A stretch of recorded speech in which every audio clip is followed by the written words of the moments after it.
एक पेड़ की डाल पर हंस और हंसनी बैठे हुए थे। तभी उन्हें दूर से एक आदमी आता हुआ दिखाई दिया।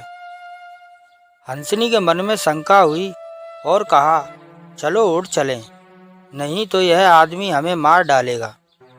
हंस ने लंबी सांस लेते हुए कहा, भला उसे गौर से तो देखो, वो कितना सज्जन लग रहा है। हंस की बातें सुन हंसनी चुप हो गई। जब वो उनके करीब आया तो अपने वस्त्रों से तीर कमान निकाला और हंस को मार दिया। अब तो हंसनी के दुख का कोई ठिकाना नहीं रहा और पल भर में उसका संसार उजड़ गया। उसके बाद हंसनी अपनी फरियाद लेकर राजा के पास गई और सारी घटना राजा को बताई। राजा बहुत दयालु इंसान था। उसने सैनिकों को भेजकर शिकारी को बुलवा लिया और उस शिकारी से पूछा तो उसने डर के कारण अपना जुर्म कबूल कर लिया। उसके बाद राजा ने हंसनी को कहा, मैं तुम्हें इस शिकारी को सजा देने का अधिकार सौंपता हूँ।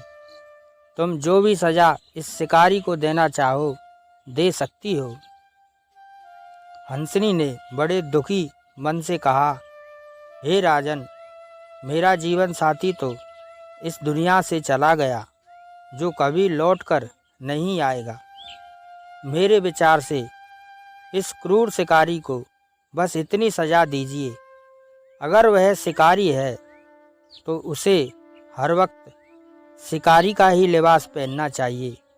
ये शराफत का पहनावा उतार दे, क्योंकि शराफत का पहनावा पहनकर धोखे से घिनौने कर्म करने वाले बड़े नीच होते हैं।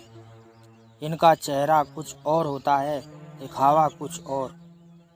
हमारा दूसरा पार्ट देखने के लिए चैनल को सब्सक्राइब करो।